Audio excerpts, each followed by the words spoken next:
Hello hi friends, ಇವತ್ತು ನಿಂಬೆಹಣ್ಣು ದೀಪ ಹಚ್ಚೋದು ಹೇಗೆ ಅಂತ ವಿಡಿಯೋ ಮಾಡ್ತಾ ಇದ್ದೀನಿ. ಅದಕ್ಕಿಂತ ಮುಂಚೆ ನಮ್ಮ ಚಾನಲ್ನ ಸಬ್ಸ್ಕ್ರೈಬ್ ಮಾಡ್ಕೊಂಡಿಲ್ಲ ಅಂದರೆ ದಯವಿಟ್ಟು ಸಬ್ಸ್ಕ್ರೈಬ್ ಮಾಡ್ಕೊಂಡು ವಿಡಿಯೋ ನೋಡಿ. ನಿಂಬೆಹಣ್ಣು ದೀಪ ಹಚ್ಚೋರು ಮೊದಲು ಫಸ್ಟ್ ಕೆಳಗಡೆ ಎಲ್ಲ ಸ್ವಲ್ಪ ನೀರು ಹಾಕ್ಬಿಟ್ಟು ನಾವು ಅದ್ರ ಮೇಲೆ ಈ ರೀತಿ ರಂಗೋಲಿ ಹಾಕ್ಕೊಂಡ್ಬಿಟ್ಟು ಯಾವುದೇ ರೀತಿಯಾದ ರಂಗೋಲಿ ಹಾಕ್ಕೋಬೋದು. ನಿಮ್ಮ ಚಿಕ್ಕದಾಗೆ ಷಟ್ಕೋನ ಆ ಥರ ನಕ್ಷತ್ರ ಟೈಪ್ ಆದ್ರೂ ಹಾಕ್ಕೊಂಡು ಈ ಥರ ಫುಲ್ ಅರ್ಶಿನ ಕುಂಕುಮ ಎಲ್ಲ ಹಾಕಿ ಸುತ್ತೂರ ಹೂವು ಇಟ್ಟು ಅದ್ರ ಮೇಲೆ ತಟ್ಟೆ ಇಟ್ಟು ನಾವಿಲ್ಲಿ ಪೂಜೆ ಮಾಡ್ಕೊಬೇಕು. ಇದನ್ನು ಈಗ ತಟ್ಟೆಗೇನೆ ಸ್ವಲ್ಪ ಅರ್ಶಿನ ಕುಂಕುಮ ಹಾಕ್ಕೊಳ್ತಾ ಇದ್ದೀನಿ ನಾನಿಲ್ಲಿ. ಆ ಕಡೆ ನಾನು ವಿಳ್ಯದೆಲೆನೂ ಬಾಳೆಹಣ್ಣು ಅಡಿಕೆನೂ ಇಟ್ಟಿದ್ದೀನಿ. ಅದ್ರ ಮೇಲೂ ಒಂದು ಹೂ ಇಟ್ಟು ಪೂಜೆ ಮಾಡ್ಕೋಬೇಕಿಲ್ಲಿ.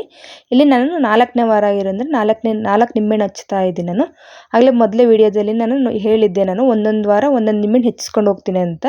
ಫಸ್ಟ್ 1 ನಿಂಬೆಹಣ್ಣು, 2 ನಿಂಬೆಹಣ್ಣು, 3 ನಿಂಬೆಹಣ್ಣು. ಇವತ್ತು 4ನೇ ವಾರ ಇದೆ, 4 ನಿಂಬೆಹಣ್ಣು ಹಚ್ಕೊಳ್ತಾ ಇದ್ದೀನಿ. ಈಗ 4 ನಿಂಬೆಹಣ್ಣನ್ನು ತೊಳ್ಕೊಂಡು ಅದ್ರ ಮೇಲೆ ಒಂದು ಹೂ ಇಟ್ಟು ಅದಕ್ಕೂ ಅರ್ಶಿನ ಕುಂಕುಮ ಎಲ್ಲ ಹಾಕಿ ನಾವು ಪೂಜೆ ಮಾಡ್ಕೊಬೇಕು. ನಾವು ಇದನ್ನು ನಿಮ್ಗೆ ಯಾವ ರೀತಿ ಆದರೂ ಪೂಜೆ ಮಾಡ್ಕೋದು. ಬರೀ 1 ನಿಂಬೆಹಣ್ಣಿಂದನೇ ನಾವು ಪೂಜೆ ಮಾಡ್ಕೊತ ಹೋಗ್ಬೋದು. 9 ವಾರನೂ 16 ವಾರ ನಿಮ್ಗೆ ಯಾವತ್ತು ಎಷ್ಟು ವಾರ ಬೇಕಾದರೂ ಮಾಡ್ಕೊಂಡು ಹೋಗ್ಬೋದು ಈ ದೀಪ ಹಚ್ಚೋದು. ನಾ ಇಲ್ಲಿ ಒಂದೊಂದು ನಿಂಬೆಹಣ್ಣು ವಾರ ವಾರ ಹೆಚ್ಚಿಸ್ಕೊಂಬರ್ತೀನಿ. 9 ವಾರಕ್ಕೆ 9 ನಿಂಬೆಹಣ್ಣು ಆ ರೀತಿ ದೀಪ ಹಚ್ತೀನಿ ಇಲ್ಲಿ. ಹೀಗೆ ಇದಕ್ಕೇನೆ ಉದ್ದಿನ ಕಡ್ಡಿಯಿಂದ ಪೂಜೆ ಮಾಡ್ಕೊಂಬಿಡೋಣ. ದೇವಸ್ಥಾನದಲ್ಲಿ ವಿಡಿಯೋ ಅಲೌ ಇಲ್ಲ, ಅದಕ್ಕೆ ನನ್ನ ಮಗ ಇದನ್ನೆಲ್ಲ ಹೆಂಗೋ ಮಾಡ್ತಾನೆ ಅಂತ ಪಕ್ಕದಲ್ಲಿ ಕೂರಿಸ್ಕೊಂಡು ಸಣ್ಣದಾಗಿ ಮಾಡಿದ್ದೀನಿ. ಸ್ವಲ್ಪ ವಿಡಿಯೋ ಶೇಕ್ ಆಗ್ತಾ ಇದೆ. ಪೂಜೆ ಮಾಡುವಾಗ ನಾವು ಒಂದು ಸ್ವಲ್ಪ ಹೂವು ಅಕ್ಷತೆ ಕಡೆ ಇಟ್ಕೊಂಡು ಈ ರೀತಿ ಪೂಜೆ ಮಾಡ್ಕೊಳ್ಳೋಣ.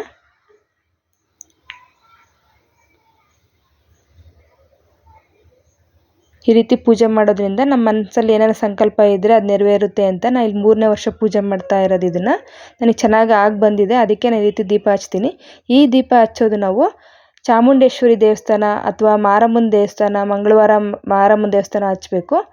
ಆದಷ್ಟು ನಾವು ಅಥವಾ ಇದನ್ನು ಲಕ್ಷ್ಮೀ ದೇವಸ್ಥಾನ ಆ ಥರ ಎಲ್ಲ ಹಚ್ಚಬಾರ್ದು. ಮಾರಮ್ಮ ಅಂತಂದರೆ ಇವಾಗ ಕಾಳಿ ಅವತಾರ ಹತ್ತಿರ್ತಾರಲ್ಲ ಅಂಥ ದೇವತೆಯ ಹತ್ರ ಮಾತ್ರ ಈ ದೀಪ ಹಚ್ಚಬೇಕು ನಾವು ಇಲ್ಲಿ. ಇದನ್ನು ನೋಡಿ, ಈ ರೀತಿ ನಿಂಬೆಹಣ್ಣು ಅರ್ಧ ಆಗಿ ನಾನು ಕುಯ್ದಿಟ್ಕೊಳ್ತಾ ಇದ್ದೀನಿ. ಇಲ್ಲಿ ಸರಿಯಾಗಿ ಮಧ್ಯ ಭಾಗದಲ್ಲಿ ಇಟ್ಕೊಂಡು ಕುಯ್ಕೋಬೇಕು ನಾವು ಇಲ್ಲಿ. ಇದನ್ನು ಆದಷ್ಟು ಸ್ವಲ್ಪ ದೊಡ್ಡ ನಿಂಬೆಹಣ್ಣು ಇದ್ರೂ ಉತ್ತಮನೇ. ಇನ್ನು ನಿಮಗೆ ನೋಡಿ, ಈ ರೀತಿ ಎಲ್ಲ ಹುಳಿ ಎಲ್ಲ ಚೆನ್ನಾಗಿ ಇಂಟ್ಕೊಳ್ತಾ ಇದ್ದೀನಿ. ಕೆಲವರು ಸಪ್ರೇಟು ಸ್ಟೋರ್ ಮಾಡ್ಕೊತಾರೆ ಅದನ್ನು.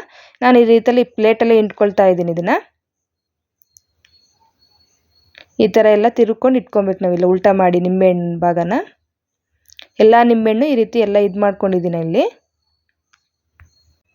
ನೀಟಾಗಿ ಹುಳಿ ಇಲ್ದರೆ ಅದೆಲ್ಲ ಇದು ಮಾಡಿಕೊಂಡು ಇಲ್ಲಿ ತುಪ್ಪದ ಬತ್ತಿ ತಗೊಂಡಿದ್ದೀನಿ ನಾನಿಲ್ಲಿ. ಆದಷ್ಟು ಈ ದೀಪನ ನಾವು ತುಪ್ಪದ ಬತ್ತಿಯಿಂದನೇ ದೀಪ ಹಚ್ಚಬೇಕು, ಎಣ್ಣೆ ಹಾಕಿ ಹಚ್ಚೋಗಿಲ್ಲ. ಈ ಥರ ಹೂ ಬತ್ತಿ ಇರುತ್ತಲ್ವ, ಮನೆಯಲ್ಲೇ ರೆಡಿ ಮಾಡ್ಕೊಂಬಂದುಬಿಟ್ರೆ ಹಚ್ಚೋದಕ್ಕೆ ಈಸಿ ಆಗುತ್ತೆ ಇಲ್ಲಿ. ಇದನ್ನು ನಾನು ಇಲ್ಲಿ ತುಪ್ಪನ ಮನೆಯಲ್ಲೇ ಕಾಯಿಸ್ಕೊತೀನಿ. ಕೆಲವರು ನಂದಿನಿ ತುಪ್ಪ ಇರುತ್ತಲ್ಲ ಅದರಿಂದನಾದರೂ ಯೂಸ್ ಮಾಡ್ಕೊಬೋದು.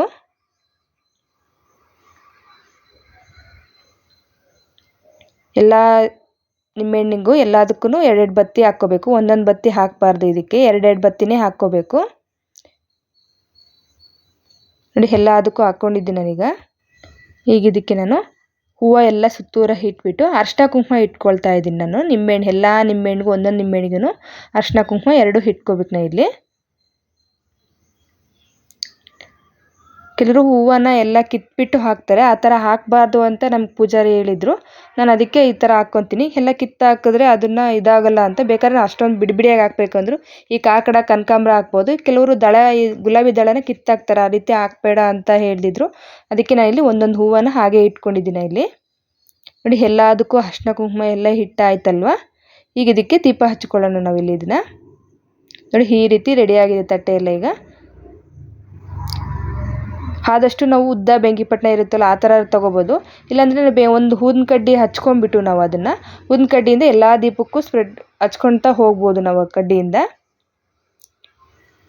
ನಿಮ್ಗೆ ಬೇಗ ಹತ್ಕೊಳ್ಳಿಲ್ಲ ಅಂತಂದರೆ ಅದಕ್ಕೆ ಸ್ವಲ್ಪ ತುದಿಗೆ ಕರ್ಪೂರ ಇರುತ್ತಲ್ಲ ಅದನ್ನು ಹಚ್ಕೋಬೋದು. ನಾವು ಇಷ್ಟು 4-5 ನಿಂಬೆಹಣ್ಣು ಹಚ್ಚುವಾಗ ಏನೂ ಅನಿಸೋದಿಲ್ಲ ನಮಗೆ. ಜಾಸ್ತಿ ದೀಪ ಹಚ್ತಾರಲ್ಲ ಅವರಿಗೆ ಈ ಥರ ಬೆಂಕಿ ಕಡ್ಡಿಯಿಂದ ಹಚ್ಚೋಕ್ಕಾಗಲ್ವಲ್ಲ, ಆದಷ್ಟು ಸ್ವಲ್ಪ ಒಂದು ಊದಿನ ಕಡ್ಡಿಯಿಂದ ಇಟ್ಕೊಂಡು ಹಚ್ತಾರೆ ಎಲ್ಲರೂ. ನೋಡಿ, ಎಲ್ಲ ದೀಪನೂ ಹಚ್ತಾ ಇದ್ದೀನಿ ಈಗ. ತುಪ್ಪದ ದೀಪ ಹಚ್ಚೋದ್ರಿಂದ ಸ್ವಲ್ಪ ಗಾಳಿ ಬಂದ್ರೂ ಅಷ್ಟೊಂದು ಹಾರೋದಿಲ್ಲ. ಆದಷ್ಟು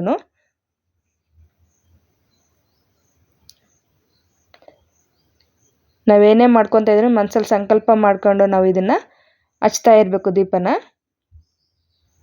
ನೋಡಿ, ಎಲ್ಲ ದೀಪನೂ ಹಚ್ತಾ ಇದ್ದೀನಿ ಈಗ.